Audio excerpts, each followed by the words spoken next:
Hey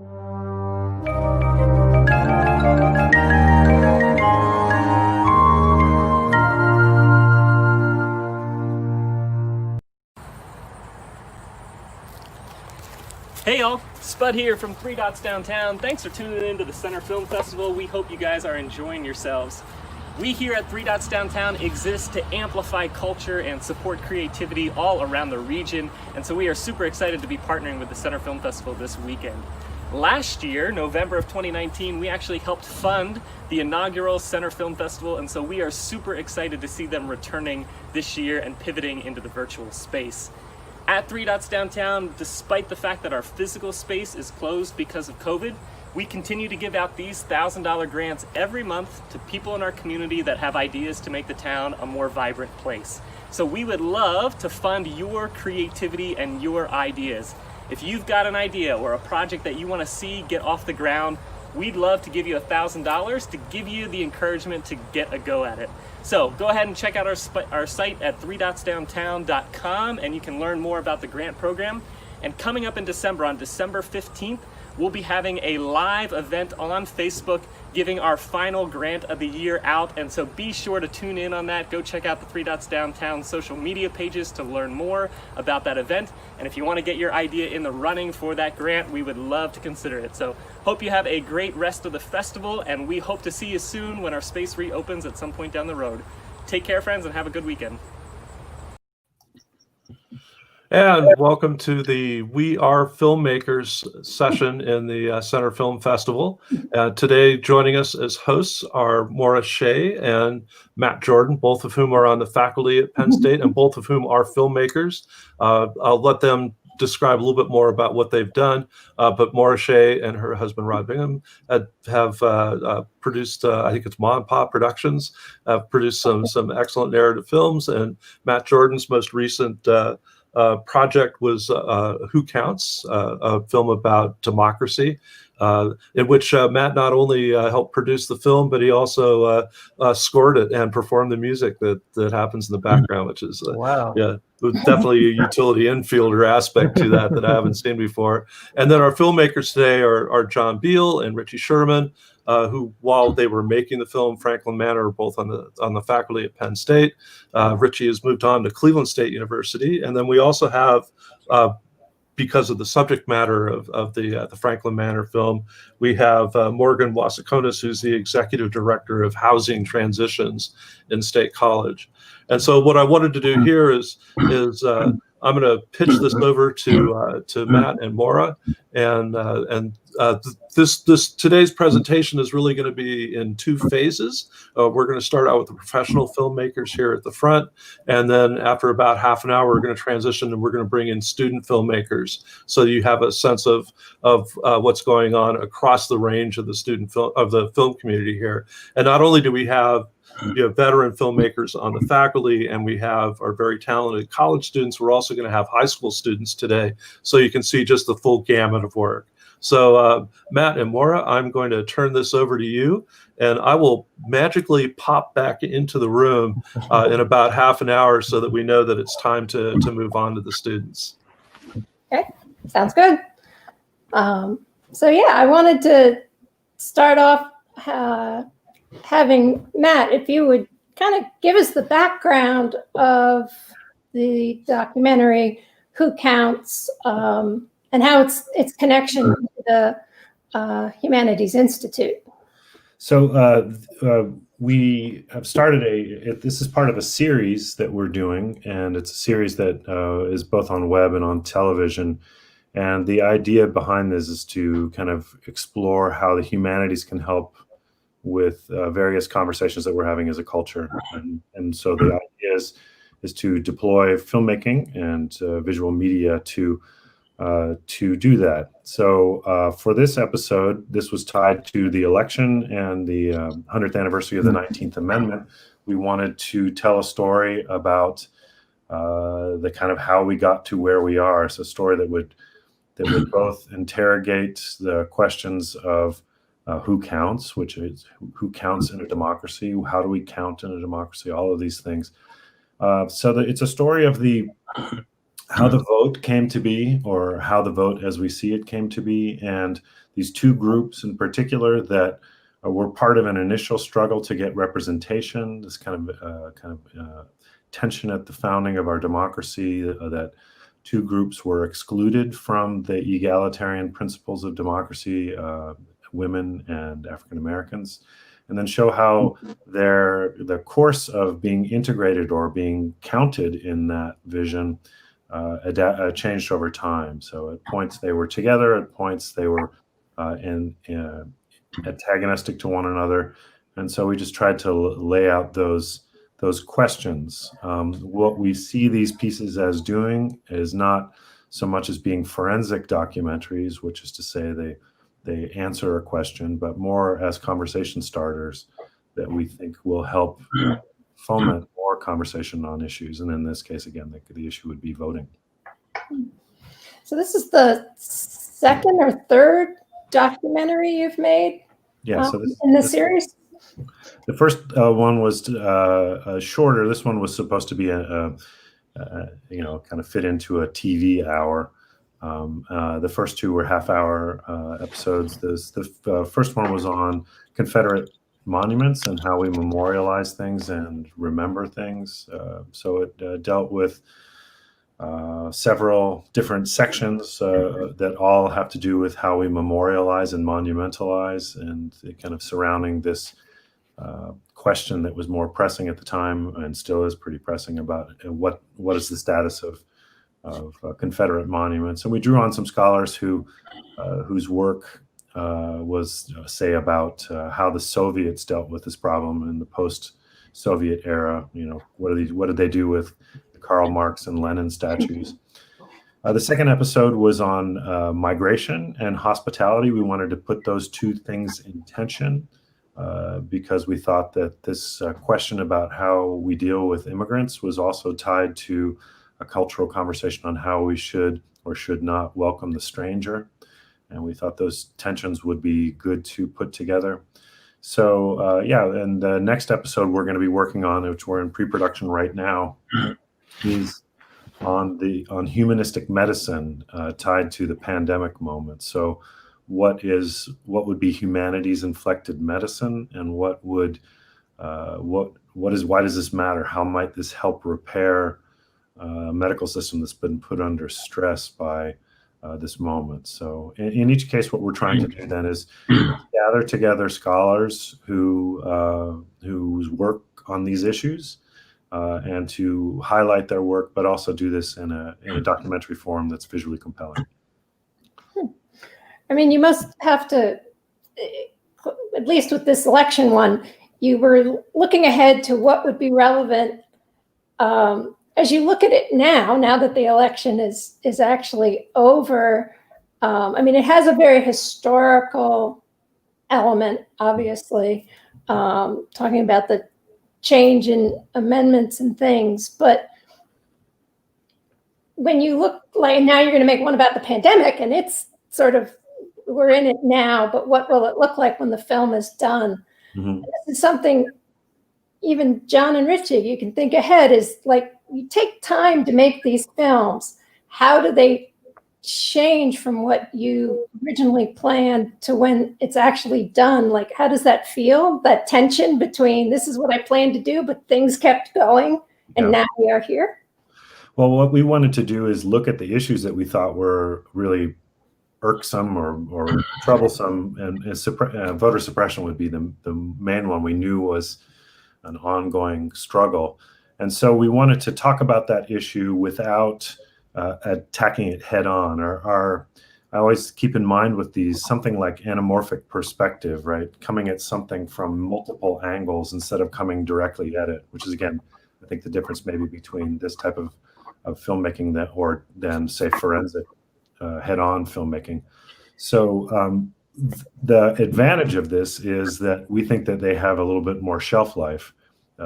If we look at a broader issue rather than a specific issue, that we think it's going to have more staying power beyond this election. And I think in this case, voter suppression and putting this in, with the villain of the film is things that get in the way of people having the ability to vote, and that is going to be an ongoing villain in our democracy, is from our perspective.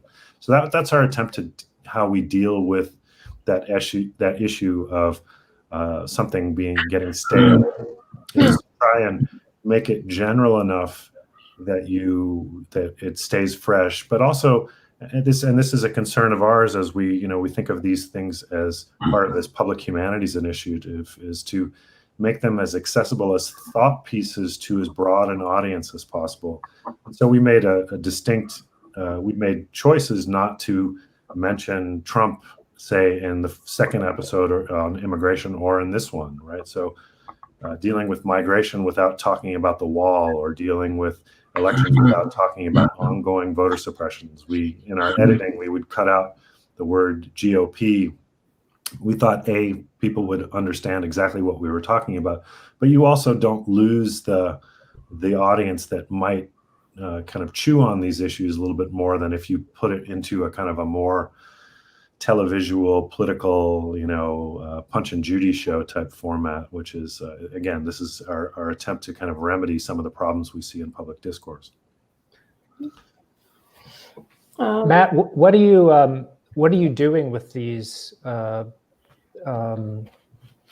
films? I'm not sure how to call them, but I mean, are they going outside of the U.S. within a few states? Are they being spread around? Well, we're seeing. I mean, that's part of what we're developing, is so that we know they play. We premiere them on WPSU, so regional television, which is, we have a market of like 500,000 on WPSU, and then our hope is that they get picked up by other public broadcasting stations. So that's why we're trying to stick to the half hour and hour format. We didn't quite get to the hour format in terms of this last one, which is going to be a problem in distribution. But we've also made, for instance, you all know Boaz Dvir, who's got an interesting educational initiative that is going on right now with the Holocaust and humanity and kind of human rights and refugees initiative, which is the Pennsylvania's attempt to do something like a Holocaust program.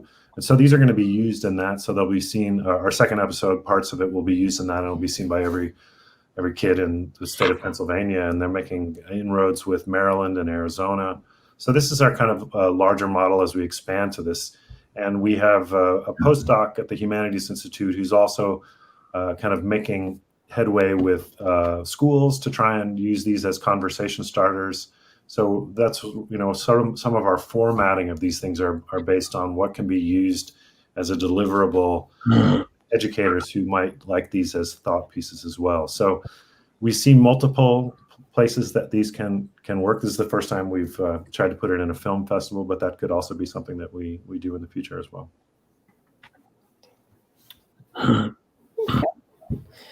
Well, I'd like to segue into sort of that idea of making films over time, because Franklin Manor was 6 years till now, but 5 years really in the making. John, Richie, and welcome, Anita.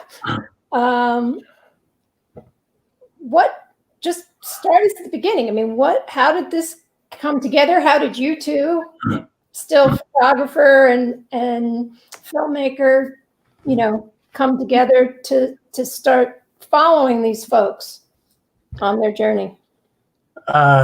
I guess I'll take it from the beginning. In the spring of 2014, I saw an article in the Center Daily Times that was talking about the closing of Franklin Manor, and I understood it would be the third trailer park in State College that would close in about 2 years.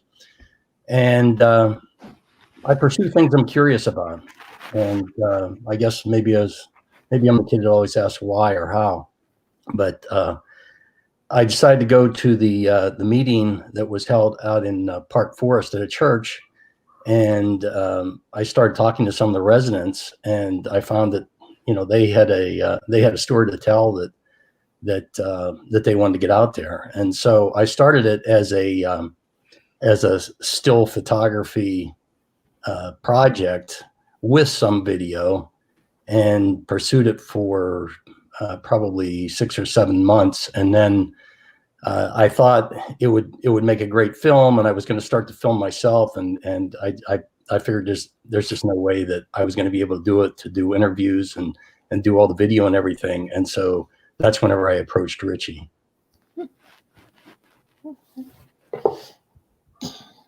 We had both of us had sort of like cross paths in a way, especially when, from my perspective, they were already starting to sort of take things down.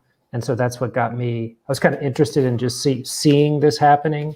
And then the sort of just the mess that was being made.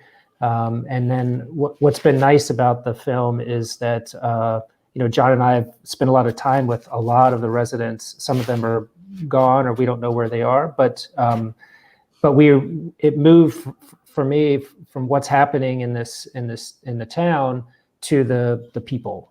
And I kind of, there's some really, to me, there's some really stirring moments in the film, how they're treated, and I'm not sure where they are right now exactly, but it's interesting to see the flow of time, and how you can see that this just keeps going and going and going. And I think the film is hopefully something that's going to help the community and to help State College area be aware of what's going on. So I found this a really moving film as well, Richie and John and Anita. So thank you for that. And it's part of a long tradition of cinema that reveals things to audiences they wouldn't normally see. In this case, I think because of the way you treated it, a very human side of poverty. And I was struck by the way that what we're seeing, especially in the beginning, it is a community that leans on each other and that is disaggregates over time. So I was wondering how you convince the community to let them in, for you to show their lives. I mean, there's a long history of filmmaking that from the War on Poverty and from the FSA photography project, and you've probably all seen Strangers with a Camera, the film about the 1960s War on Poverty, and people often resent having people photograph their lives if they're in poverty, but they seem very welcoming to you as filmmakers. How did you convince them and gain their trust? I think from the start, one, I was non-judgmental and tried to respect them. I explained what I wanted to do. No one at any time ever said, "Go away, don't photograph this." I mean, it was really amazing. But also, they were in a situation where they're losing their homes, and I believe that they felt, and possibly still some of them still feel, that that they had something to say, and that they could they could help someone else in the future by getting the word out there. And I think Morgan can probably speak to the whole sense of community. At first, I've done a number of these stories. This is my first film, but done a number of stories with poverty and other things that are related. And I think by building trust with a few people, then kind of the word gets around that what you're doing is real. And both Richie and I spent a tremendous amount of time out there. And I think that's how, if you show people that you're really interested in them, that that you want to tell their story. If I told them I was going to be there, I was there. And I think that helps. That kind of respect. Yeah. I had a thought and it went away. There we go. So yeah, let's bring Morgan into this, and you with housing transitions, you work with many different populations. Was there anything particularly special or different, maybe, about the Franklin Manor closing, and how, what was your sort of when did you sort of get involved with the film project? Yeah, so when I first started working at Housing Transitions, I was not the executive director, and it was right in the summer of 2014. And so I didn't really, I wasn't a case manager. I didn't work with any of the folks that lived there, but I did learn very quickly that the case managers at Housing Transitions had been working with the folks who lived there, and as well as the people who had lived in the other places that had recently closed as well, the other mobile home parks. And so I actually did a story for our newsletter, probably the first month that I was there, with one of the case managers, and she helped me see right away that this particular community was very much that, and they very much relied on each other. And it helped me it was like an orientation into the work that we do at Housing Transitions right away, just by hearing the way that she spoke of the people who lived there. And it was hard. It's been very hard. We lost a lot of affordable housing in a very short period of time. And so it was hard. By the time we got to Franklin Manor, it was getting harder and harder to find places for people. And then it's even harder, as I think this film does such a great job of showing, to find places that make sense for people, are not miles and miles away from their jobs, that aren't miles and miles away from their friends and their families. And I got it pretty quickly when I spoke with the case manager. So I was very fortunate to be able to talk with her as she was working on sort of the end of that process. And it also helped me think right away about how housing stability is so important. And when you hear that people had lived there for decades, some of them, being uprooted is tough. And I think that's one of the goals that we always have, is stability. And having any kind of affordable housing, and with a community that people feel safe in, feel good about living together with, that is really what leads to the housing stability. So it was different in that sense. But I think also it's a common struggle that a lot of people have. Can I ask a question? I'll ask a question of the three of you. Were there choices that you made in either for the script and then in terms of editing that were focused on retaining the dignity and humanity of the peoples whose lives you were representing?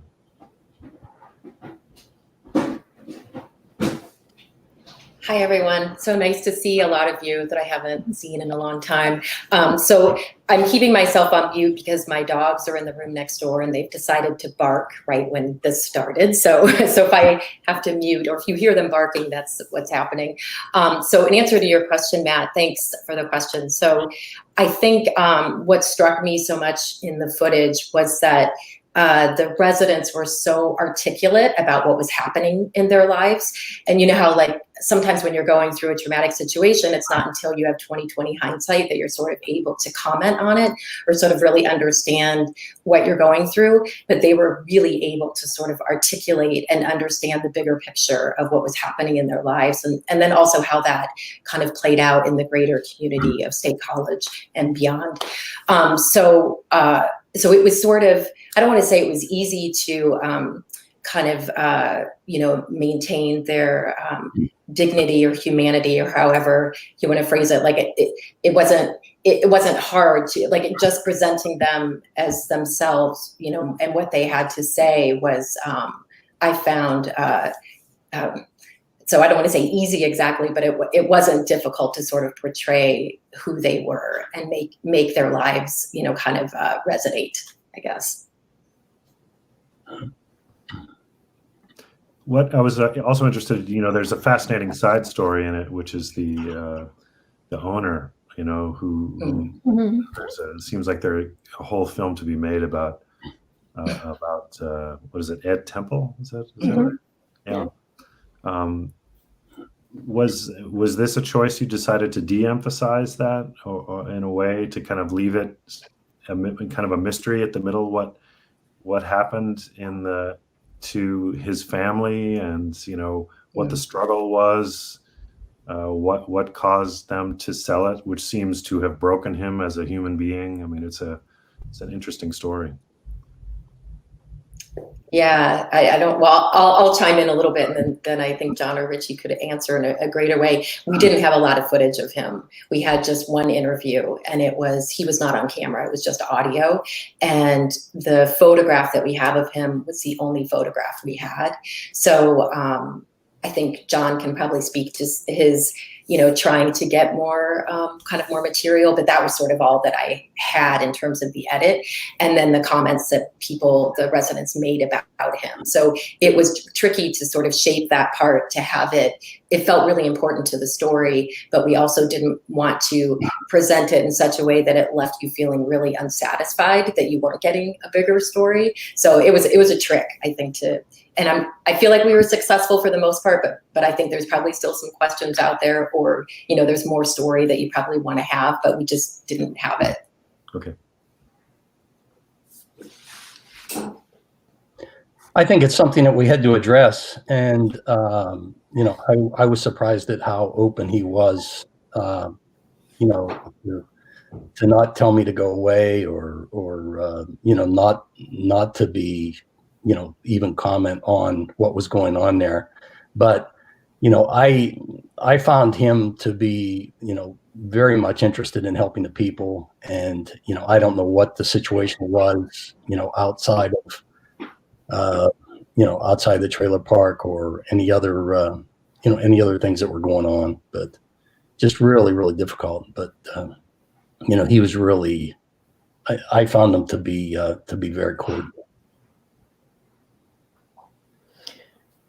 One of the things I wondered was sort of two connected things. One is, how did you decide how often to sort of touch base with people and see where they were at? But also the struggle that often happens with documentary films. When you're filming something like this, your film is very empathetic for them, or to them. And like, what's the line of how involved to be personally with their struggles? And you don't want to be someone who just shows up, films, and leaves, but how do you manage those relationships within the film? Well, I think I can talk about early on, and whenever I'm working on a story like this, I'm in touch with them. I like to be in touch with them every couple of weeks. Because a lot of times things that are interesting in people's lives, they don't think they're interesting, and so it's just a matter of a call or a text and saying, what's going on? Is there anything new? And, I think it helps to build trust. And in addition, if there is something going on, then about it. That said, and Richie can talk about later on, there were extended periods of time that we weren't able to contact people. But Richie, you want to go ahead with that? Yeah, I mean, it was for a while it was really difficult, but I think, like what you said, they kept seeing us coming back again and again and again, and probably getting on their nerves. But there were times, especially like when they got their trailer. I don't know if they still have the same trailer, but that David and they fixed up the trailer. You start seeing their kids. They were late. We could come in and talk with them, and it was it was very sweet, and it was a lot for them to sort of like let us just go in to their life. And I think that's I think because John and I both spent a lot of time hoping to get something that we wanted, and we would stop by or call, or John would reach out to them and say, hey, can we come by? Can we do this? And we just kept doing it again and again and again. And they just eventually, I feel like we almost kind of, they just got so used to us, doing this, that it made it easier, I think. John, I don't know if that's how you feel about it, but I think that's how I felt. On some of these stories, it almost gets to the point where whenever you're not there, they're wondering where you're at. And one thing I think it's interesting to realize with this story was from the start, I was just grabbing the thread and seeing where it went. I had never been inside the trailer park when I went to that meeting. I had absolutely no idea what was there. The people that we started out with are the people that we ended with. We didn't pick and choose which residents. The people who welcomed us in and who were willing to talk to us, those are the people that we followed the entire time. So I think for the most part, I think most of the time they were glad to see us. I never felt an indication that people said, hey, back off, or don't photograph this, or why are you here? One thing that I was told early on was, in that community, in their specific community, is anytime a car comes in there, they know who it is. And if they don't know who it is, there's going to be text messages like lightning going through there. So the residents in there, they knew who we were. And, I sensed that, they didn't mind us coming in. Can I interject just for a second? Because I remember that you asked how I had gotten involved in this. And I think a lot of it is a tribute to the work that Richie and John did with filming. I mean, they just kind of came to the door one day and said, hey, we wanted to ask you a few questions about this. And then they pulled out a camera and it was all fine. And they're very trustworthy people. And I can see why they developed such a relationship with the people who lived in Franklin Manor. So it's really neat to see it all come together, because I had no idea the extent of the work that they were doing. That's great. Sean Inlow in our comments, he says, I was a state trooper who sometimes worked in that trailer court, found this film to be utterly fantastic. I was very taken with your ambient soundtrack, gave the film a real mood. And I too was really struck by it. How did you make some of those decisions about sort of the soundtrack in particular? I think Anita primarily set that tone, and found a lot of that work that was available. Yeah, we were lucky that the music, we didn't pay for any of the music. It was all free things that we found free online. So, and at the end, I credited the different places in case anybody's looking for music for a film, for any filmmakers that are out there. I mean, we did a lot of searching. Richie did a lot of searching. I would give him sort of like, these are the ideas I'm going for, or kind of the mood I'm looking for, and he came back with a whole bunch of music. So, so we were really lucky that it I didn't want it to be, in some cases in the film, I didn't want it to be what you would expect to hear. I wanted to sort of juxtapose maybe what the scenes were about, so that it didn't come off as too much like leading the audience, like how you're emotional, where you should be emotionally, I wanted their stories to be center and not the music. So I kind of like kept it as more background than sort of prominent in the film. That was my hope.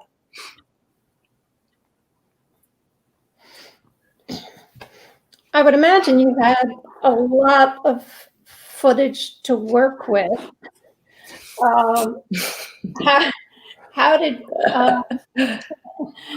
you decide sort of this was the right I mean, I think it feels like it's the right length, but Mhm. how did you get there, Yeah. Well, you were one of our early screeners, so thank you, Maura, because your notes and Kurt Chandler's notes and Will Yerman, I'm trying to think of the other people that were screeners from Penn State, gave us some excellent notes. You guys watched a really early cut, and that is always crucial for filmmaking, to have, outside people watch and give you perspective. I think that first cut that we screened was an hour and 10 minutes, maybe somewhere around there. And this final cut is about 46 now. So it felt like, we started with the same amount of people. We didn't cut any people out. And that was one thing that John and Richie both really wanted to tell. They wanted a lot of people in the film, which I think also was the right move to make, to not just focus on 2 or 3 people, but, to give a lot of different voices to the story. And so that was, in terms of editing, it was, I was very aware of trying to make the film not feel episodic, but to have climactic structure. So I think that was as it got shorter, that became more prevalent in the film. Like, it felt like it started to have more of a climactic structure.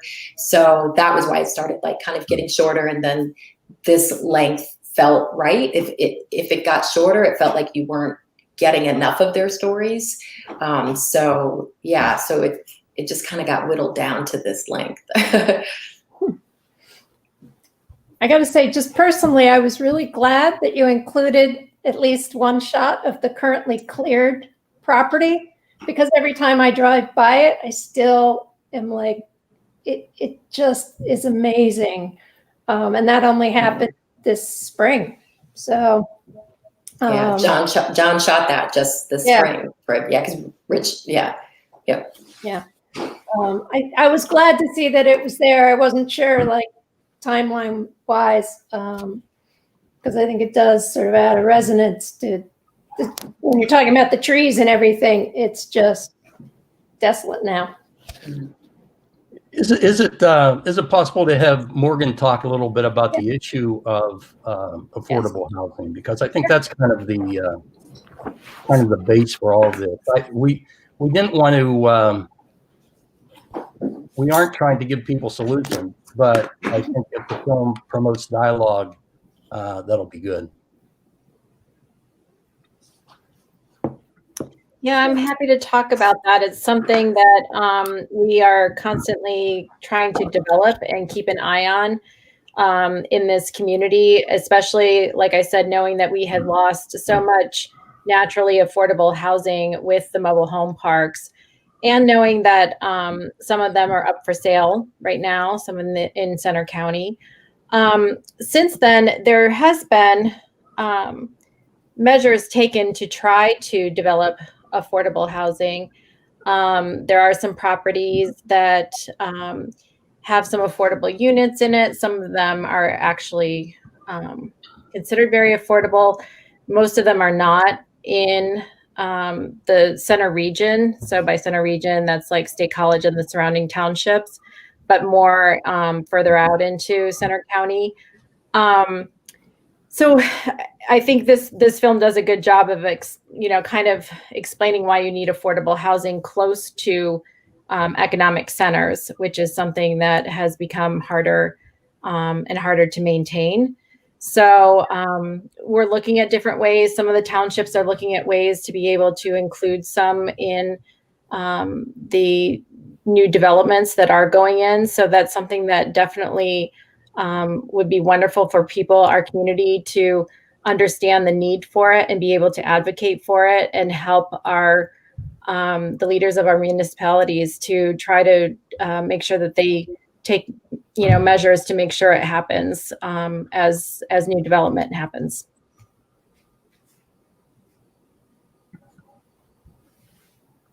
In the comments, we have R. Bailey. Franklin Manor shows how laws are stacked in the favor of landowners and the rich. They have a legal right to do anything they want with their land, no matter how many people are hurt in the process.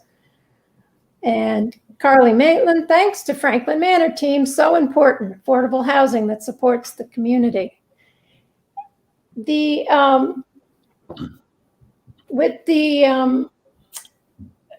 they talk a little bit about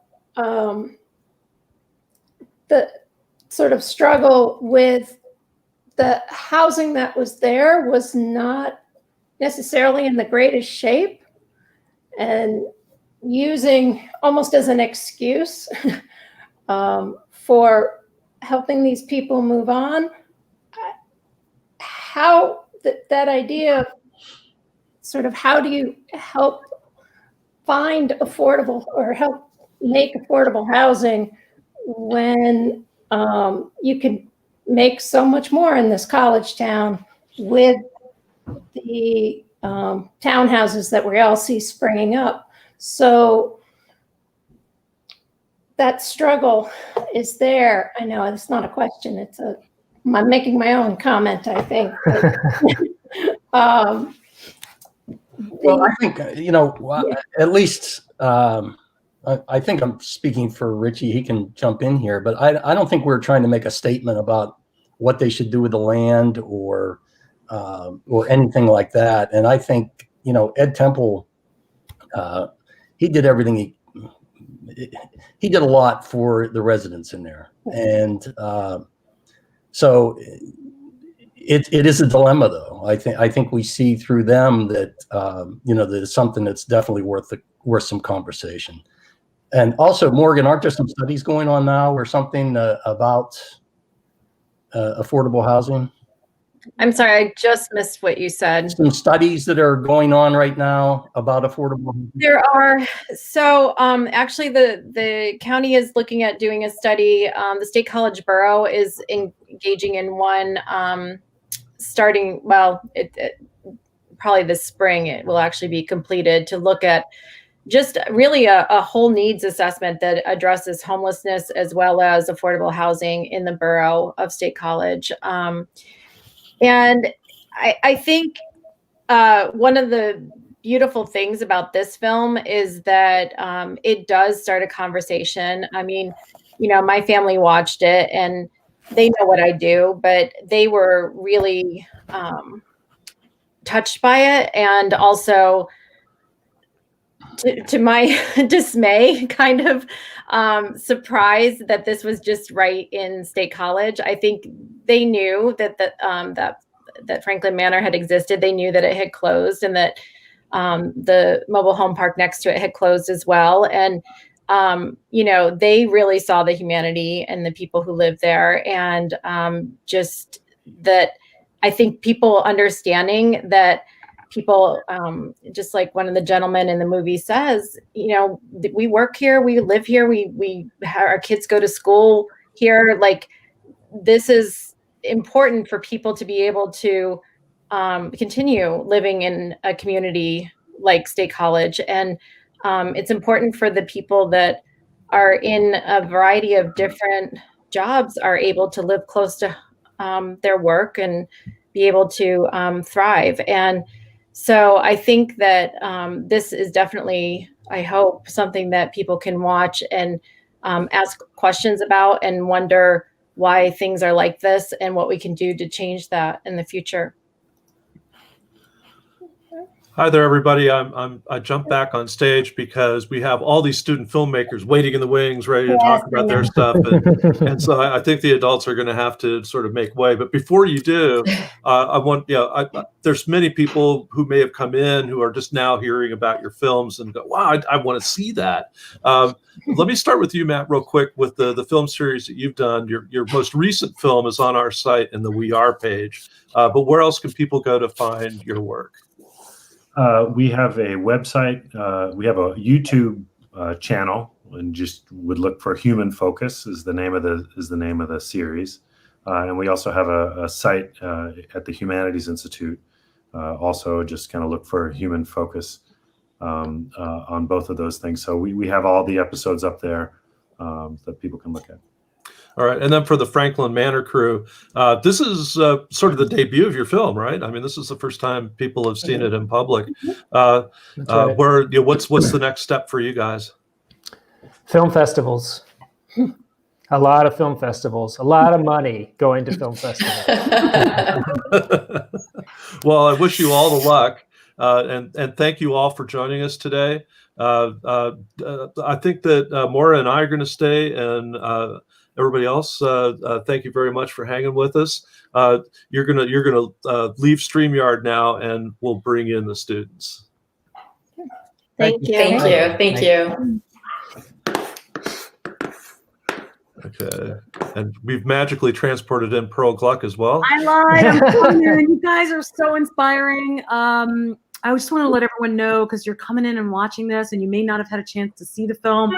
The film is available through the Center Film Festival until tomorrow night at midnight. So you have plenty of time to see it.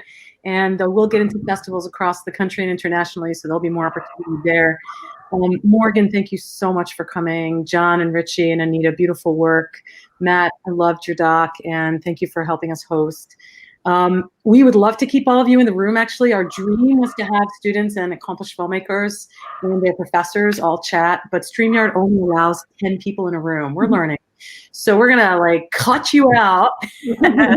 So you can continue to watch. Maura, if we can keep you in here, that'd be great. I'm also gonna leave, but not while I'm talking.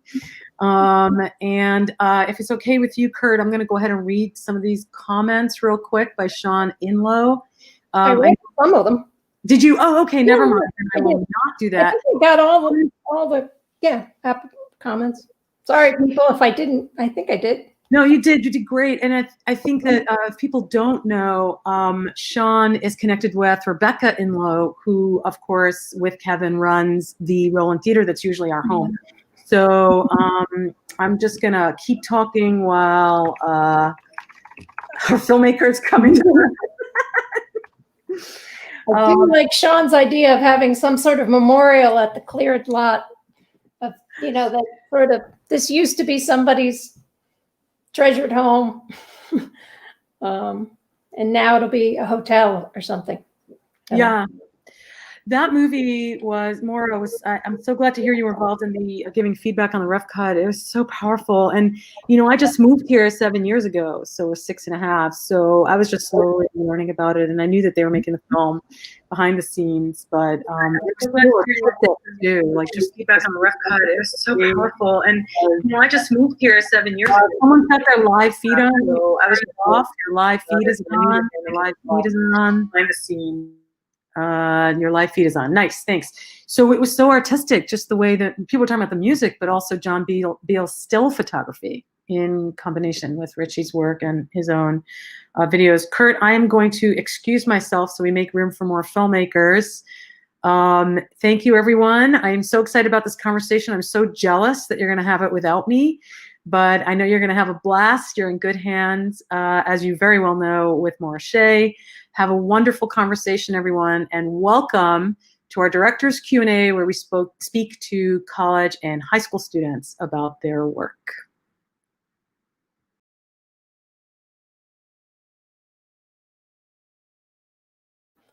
Hello, filmmakers. There we go. Had to happen once. Yeah, some of you I know, some of you I don't. But welcome.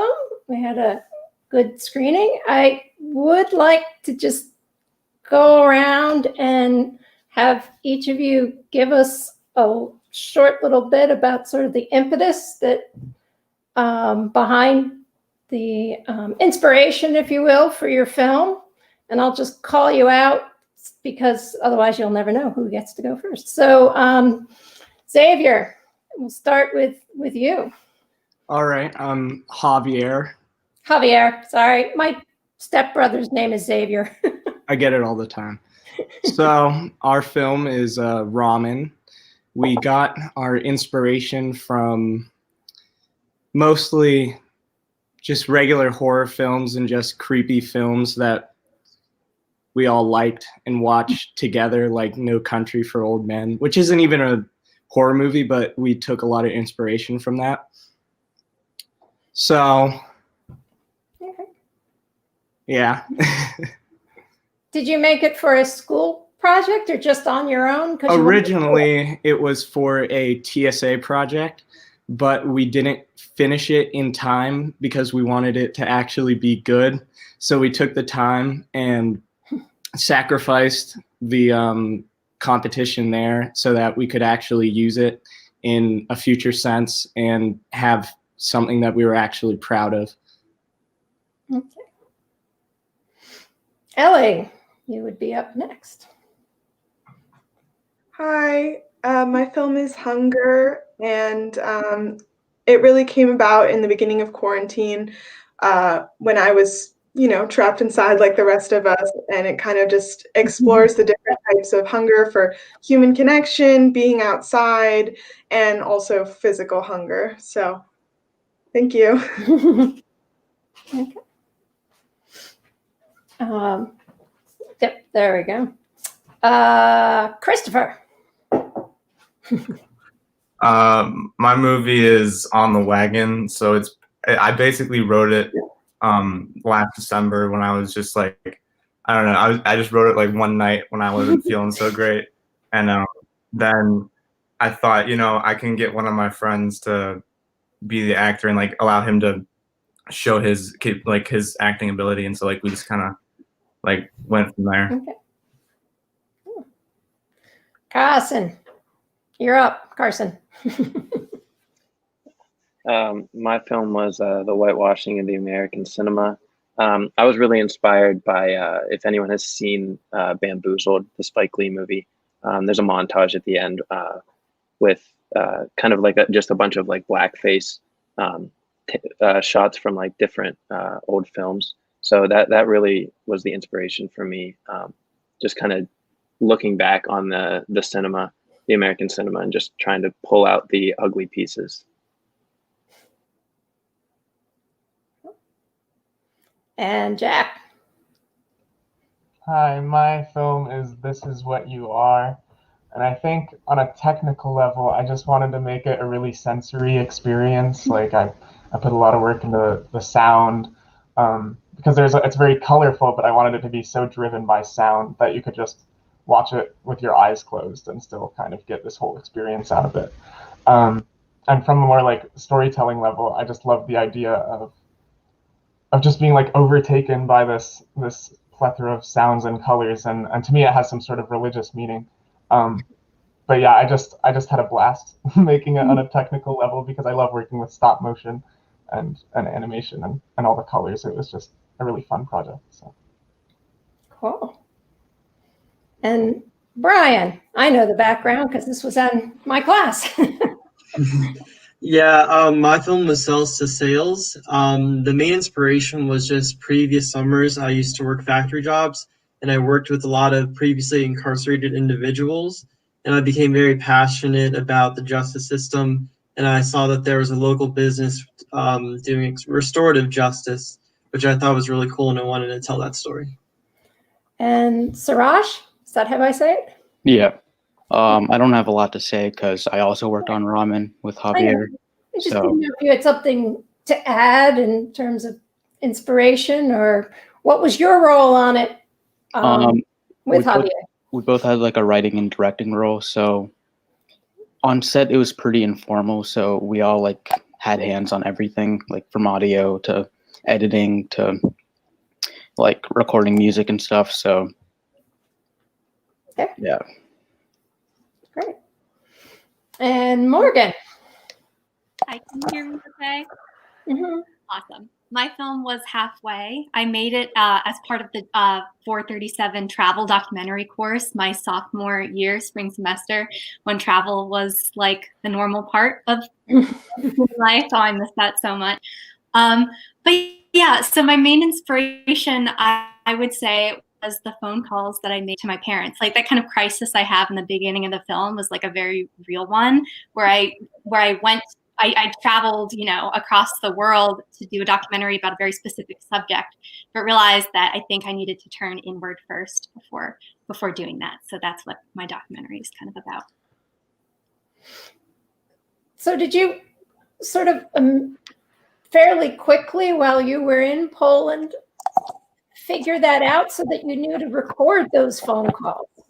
Yeah, we were learning. We had some great professors who were traveling with us, and what they said was to just, while we were in Poland, we had 10 days, and there were 12 of us, each of us shooting a different documentary. And the thing that they told us that obviously really came through and helped me in the end was just to record everything, including the sort of stuff that you would think of as behind the scenes. And for me, that was the conversations with my parents, the kind of up late at night, like deliberating about what my film is really going to be about. So it's all that like extra footage that I thought was, just kind of peripheral that ended up being at the forefront in the end.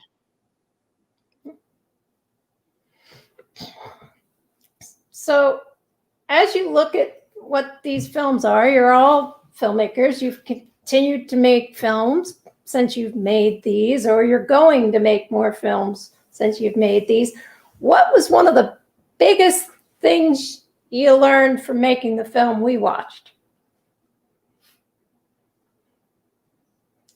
Anything? Yeah, Christopher.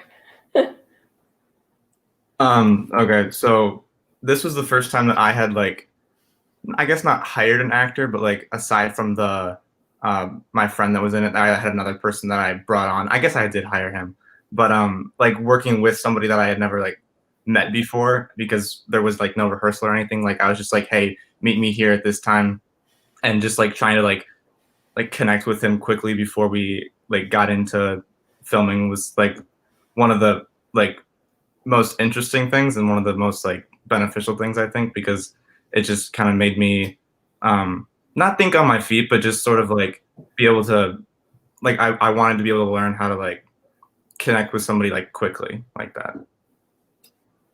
Cool.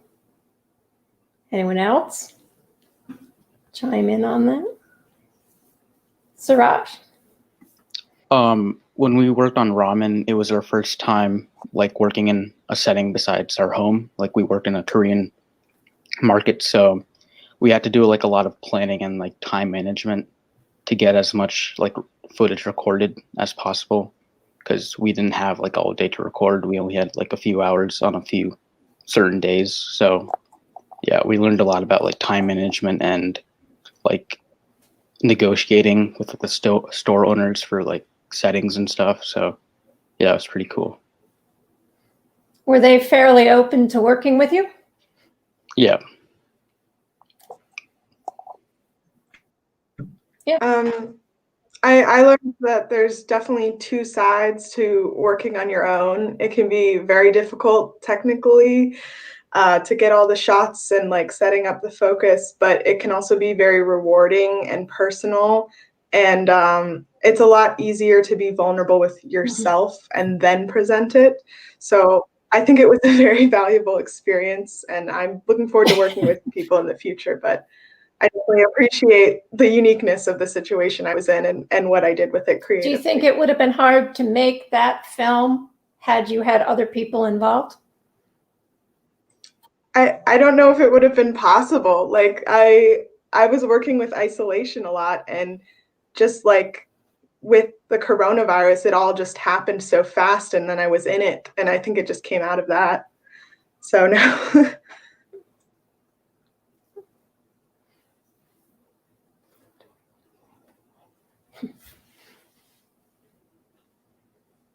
Anyone else on that one? Sure.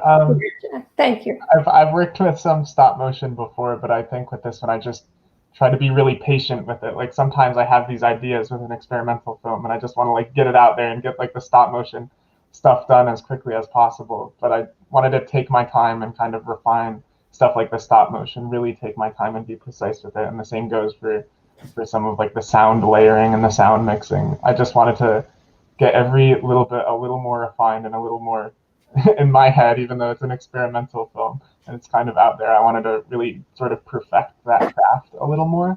And I don't think it's perfect. I don't think anything I make is perfect, but I'm very happy with kind of the precision that I was able to put into this process. And I'm very happy with how it turned out. So.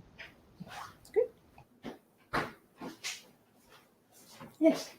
Morgan. I would say always be open to the ways that your film can change. I mean, especially with my experience with documentary, I had this picture of what the final film would look like before I had even shot most of it. And obviously what ended up happening in the final film was that the change was part of the arc of my film.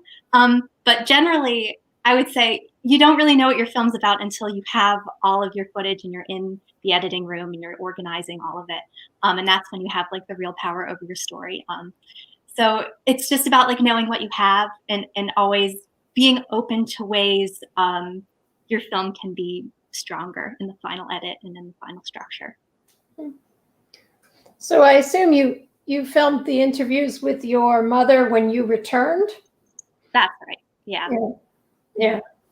I think they really lend something to the story that makes it it's personal, but yet you can see the sort of more overarching appeal to any family that has multiple faiths going on. I think you did a good job with that. Thank you. Bryan, do you want to say anything about the making of Sell the Sales?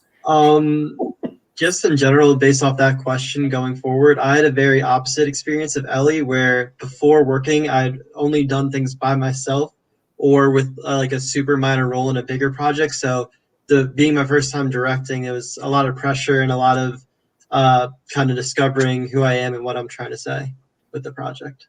Okay.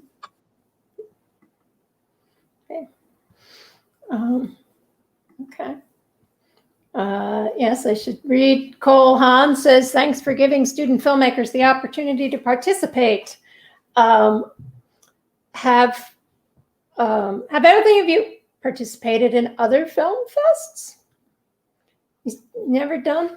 Okay, interesting. So this is the way the world has become. They're like this, but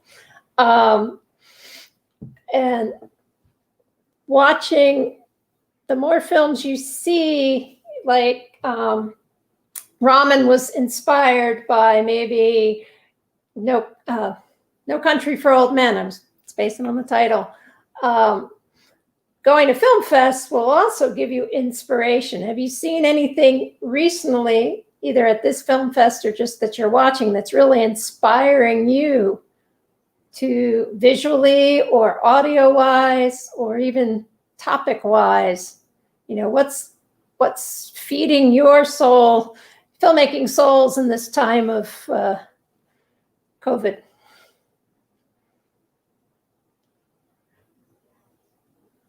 Yeah, Christopher. I just love Nightcrawler. I keep coming back to that movie, but it's literally like one of my favorite movies, just because I don't know what it is, like something about Jake Gyllenhaal and something about like just the way that it moves. You know, I just love the way that it moves, and like there's really no like bad moment in that movie, in my opinion. I just think that like that one I want to be able to one day like make something like that. Like that would like, I don't know, resonate with me, I guess. I'll just make it for myself. I don't know. Yeah. Carson. Recently, I've been really into just like any movie really shot on film. Like, every movie before 2000? No. Yeah. So I've been really interested in the technical side of that, and I've been learning how to actually shoot on a Bolex with actual film. So that was kind of the aesthetic of this, the whitewashing, the American cinema, just kind of the film aesthetic. And so I really like that, and I wanted to work more with that and learn how to do that. So that's what I've been doing. That's cool. Jack, you were gonna... Yeah, it's not something that I necessarily recently watched, but I guess it's an inspiration for This Is What You Are and kind of other experimental projects that I hope to make someday. But the movie Arrival, especially as far as like sound design goes, there are aliens in that movie, and they make these ethereal sounds. And it's just been, I can't really describe it, but the way that movie has inspired how my brain thinks about sound design, sound mixing. And it really heavily inspired my piece that's in the festival, because I put I mixed in some like whale sounds into the sound design. And whale sounds to me sound so alien and so otherworldly, and that's why I was definitely thinking of Arrival and how that was obviously aliens trying to communicate through their weird ethereal sounds. And I mean, I think about the movie almost every day. Like that's one of my creative go-tos. Like if I want to find inspiration on a project, that's one of the few movies I'll just rewatch, and then it makes me inspired to make something else. So do my college filmmakers have any advice for my high school filmmakers?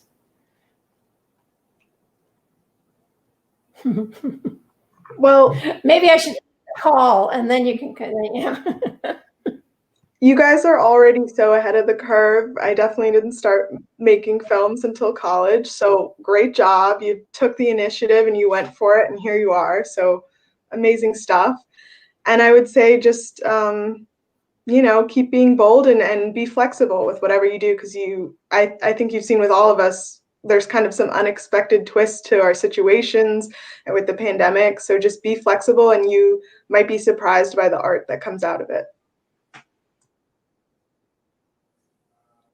Carson. My advice will always be watch more movies.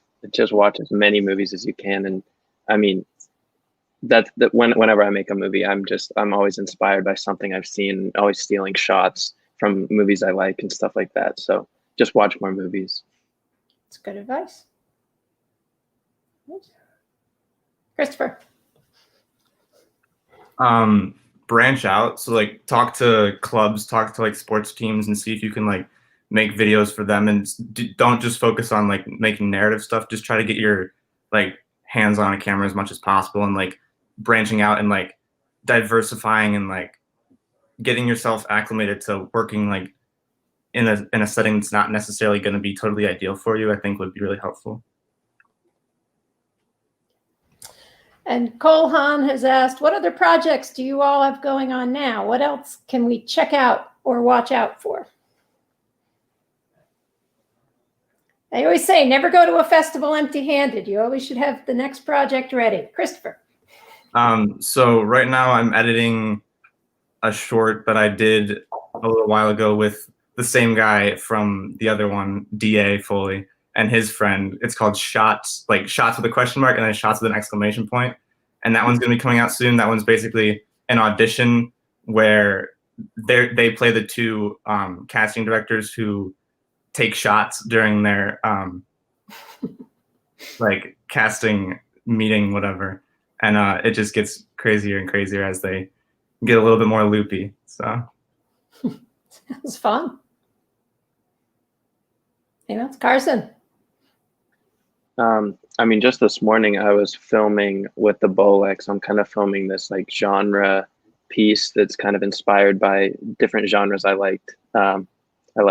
Throughout the history of cinema. So you can watch out for that. Cool. You're shooting 100 feet at a time? Okay. Go for it.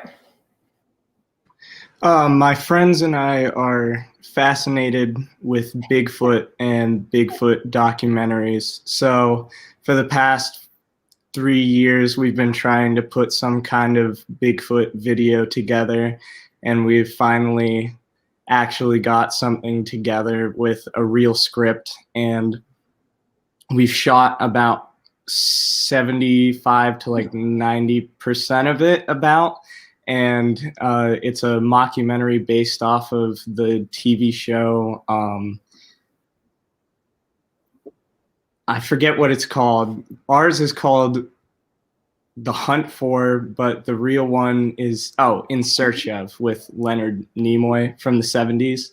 So also, I forget who was talking about the film, but we're In Search Of. I think I said that. My parents are yelling at me. We wanted to get a film look from the 70s based off of that TV show, and I think we've basically found it, and we're going to be done with it by Thanksgiving, I believe. Anyone else? Yeah, I work at Shavers Creek Environmental Center, and one county below. But it's part of Penn State, and I think a lot of people around here are very familiar with it and the work it does. So I kind of work in-house for them, So I like making a lot of documentary and like wildlife content for them. So yeah, if you look on any of their social media, it's probably something that I worked on. And I'm really happy to be working there. And I have a ton of fun making, getting really up close with all their animals and stuff. So a lot of raptor videos. A lot of raptor videos, and I love them. That's great. Okay. Kurt's muted. You're muted, Kurt. You know how infrequently I'm muted? I'm the professor. Everybody comes in and tells them, would you please turn down the volume on your PA? And I'm not using one. So I want to thank all the filmmakers for being here. If you're listening in right now and you are tantalized by what they're talking about, all these films are still in theatrical at home. You can access them through our website. And they'll all be online until through the end of the day tomorrow on Monday. So there's still plenty of time to go catch these films. Please watch the student films. They're great. I mean, you guys did an awesome job. I liked all of them. It was fun to watch it. The next thing that we have coming up is a discussion with two sets of documentary filmmakers. One is the team from Early Light Media in Baltimore, who did a story about a guy who was homeless. And I mean, homeless as in he wasn't sure at the age of 5 if his mother was going to come back to the abandoned house that they lived in or not, because she might be in jail, to becoming one of the top symphony tuba players in the country. And the other documentary is a fascinating look into the Peer Kids gay culture at night in New York City, by a guy who just has unbelievable access to what's going on there. And so both films are really fascinating. The filmmakers are going to be here. So now that you got your juices rolling, you got a little time to talk about your films, please come back and watch what's going on. That next session will go live at 4:30. In the meantime, everybody go to Theatrical at Home, take your tickets, go watch films. And thank you very much for joining us today.